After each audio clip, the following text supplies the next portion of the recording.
écrit par Neil deGrasse Tyson. Imaginez l'univers comme une vaste piste de danse cosmique. Les galaxies tourbillonnent, les étoiles explosent et les planètes virevoltent, toutes gouvernées par des lois de la physique complexes. Dans ce grand ballet cosmique, les algorithmes sont les pas chorégraphiés qui dictent les mouvements de ces corps célestes. Tout comme une valse suit un schéma précis de pas, les algorithmes fournissent un ensemble d'instructions aux ordinateurs pour résoudre des problèmes. Les algorithmes sont les forces invisibles qui alimentent nos vies numériques. De la recherche sur le web à l'envoi de courriels, ces danseurs numériques sont constamment à l'œuvre, traitant des informations et exécutant des tâches avec une vitesse et une précision étonnantes. Mais tous les algorithmes ne sont pas créés égaux. Certains glissent sans effort sur la piste de danse cosmique, tandis que d'autres avancent péniblement, chaque pas étant un effort laborieux. C'est là qu'intervient le concept de complexité algorithmique. C'est comme mesurer l'élégance et l'efficacité d'une danse. Certains algorithmes sont comme une valse gracieuse, tandis que d'autres ressemblent à une fosse de moche chaotique. Comprendre la complexité des algorithmes nous permet de faire la distinction entre l'agile et le lourd, l'efficace et l'inefficace. Tout comme un chorégraphe examine attentivement chaque pas d'une danse, les informaticiens analysent l'efficacité des algorithmes. Ils veulent savoir comment les performances de l'algorithme évoluent en fonction de la taille du problème qu'ils tentent de résoudre. C'est là qu'intervient la notation Big O, qui fournit un moyen abrégé d'exprimer l'efficacité d'un algorithme. C'est comme décrire la complexité globale d'une danse en un seul mot. La notation Big O est un moyen de décrire comment le temps d'exécution ou l'utilisation de la mémoire d'un algorithme augmente à mesure que la taille de l'entrée augmente. Imaginez que vous organisez un dîner cosmique. Vous devez disposer des chaises pour vos invités, mais la liste des invités ne cesse de s'allonger. La notation Big O vous aide à estimer combien de temps il faudra en plus pour disposer les chaises à mesure que le nombre d'invités augmente. Disons que vous décidez de disposer les chaises une par une. Pour chaque invité supplémentaire, vous ajoutez une chaise de plus. Il s'agit d'une relation linéaire représentée par O de n dans la notation Big O. Le n représente la taille de l'entrée, dans ce cas, le nombre d'invités. Donc si vous avez 10 invités, cela prend 10 unités de temps, et si vous avez 100 invités, cela prend 100 unités de temps. Maintenant, imaginez que vous ayez une chaise magique qui s'autoréplique et qui double chaque fois que vous tapez dans vos mains. Il s'agit d'une relation exponentielle représentée par O de 2 puissance n. À chaque tapement de main, le nombre de chaises explose. C'est pourquoi les algorithmes à complexité exponentielle peuvent rapidement devenir impraticables à mesure que la taille de l'entrée augmente. La notation Big O permet de classer les algorithmes en fonction de leur efficacité.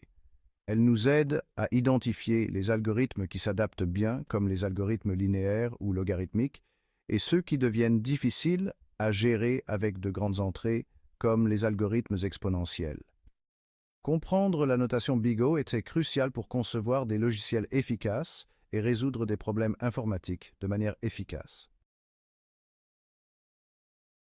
Dans la vaste étendue du cosmos, les problèmes, comme les objets célestes, se présentent sous différentes tailles et complexités. Certains problèmes sont aussi simples que de calculer la trajectoire d'une comète, tandis que d'autres sont aussi déroutants que de percer les mystères de la matière noire.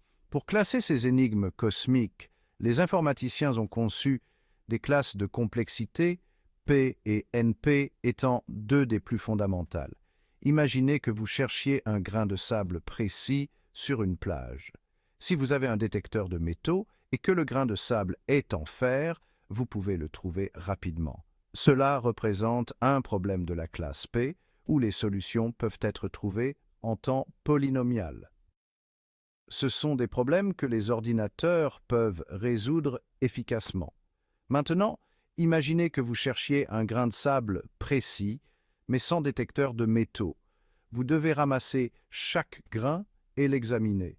Cela représente un problème de la classe NP où les solutions sont difficiles à trouver mais faciles à vérifier.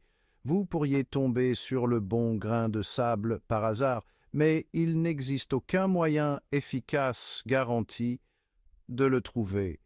Les problèmes NP complets sont un sous-ensemble particulièrement intrigant des problèmes NP. Si vous pouviez trouver une solution efficace à un problème NP complet, vous pourriez résoudre tous les autres problèmes NP complets. C'est comme trouver une clé maîtresse qui déverrouille toute une classe d'énigmes cosmiques. La relation entre P et NP est l'un des plus grands mystères non résolus de l'informatique. Existe-t-il des solutions efficaces aux problèmes NP complets, ou sommes-nous condamnés à les rechercher avec l'équivalent informatique d'une cuillère à café cosmique? C'est l'essence du problème P versus NP, une question qui taraude les mathématiciens et les informaticiens depuis des décennies. Section 4. Le théorème de Cook-Levin, un pont entre les univers.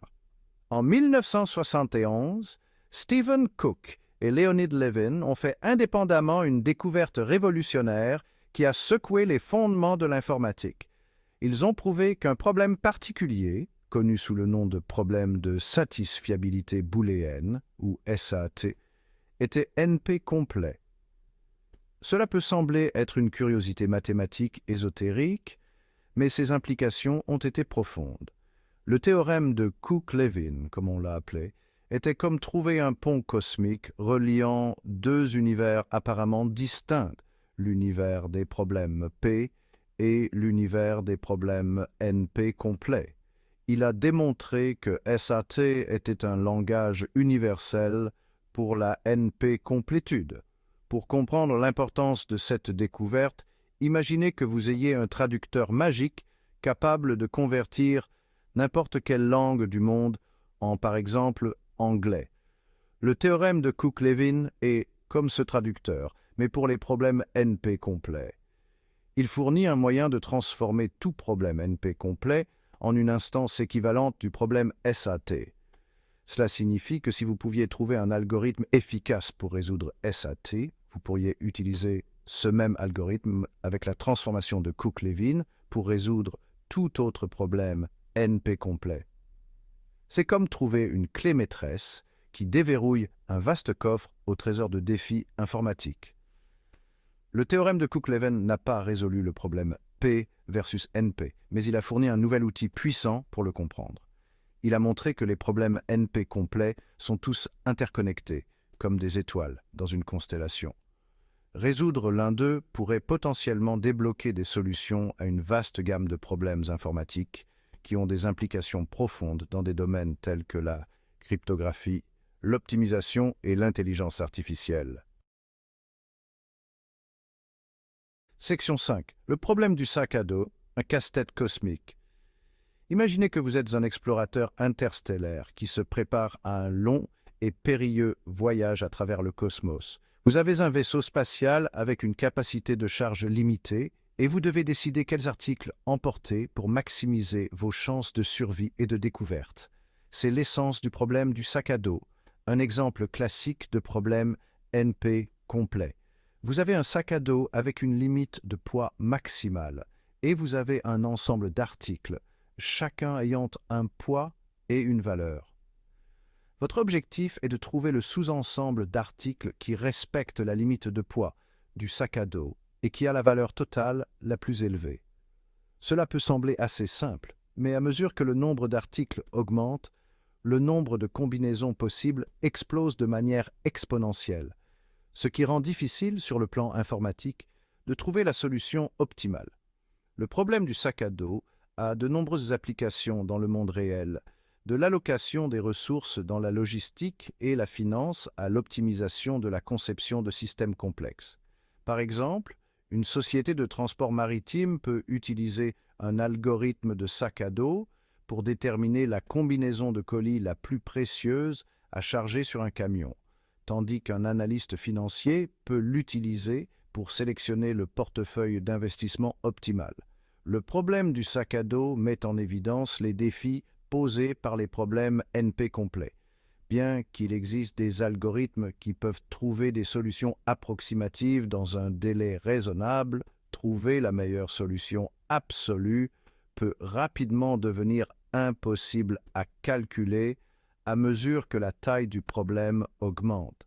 C'est pourquoi il est crucial de comprendre la complexité des algorithmes pour prendre des décisions éclairées sur les problèmes à résoudre et la manière de les aborder.